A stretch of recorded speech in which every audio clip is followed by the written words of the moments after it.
Sveiki, bičiuliai.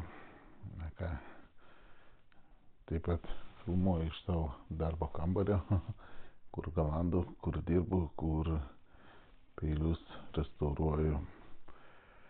Tai žodžiu, tvarkos nesitikėkime. Žodžiu, darom aukcionus. Šiandien mažas savaitgalis, ketvirtadienis. Darom aukcionus.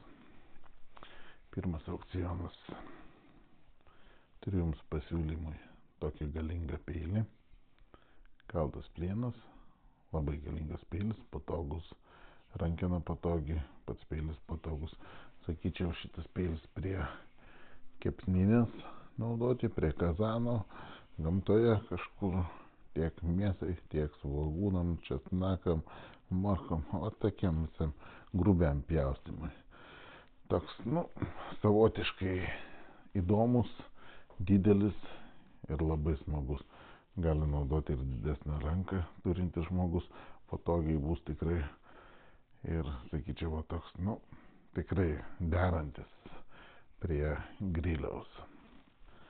Tiek salotas pasipjausti, daržovės, mėsikė, viską. Superinis peiliukas, pavasaris artėja, aš jau šašlykus užmarinavęs, o kaip jūs?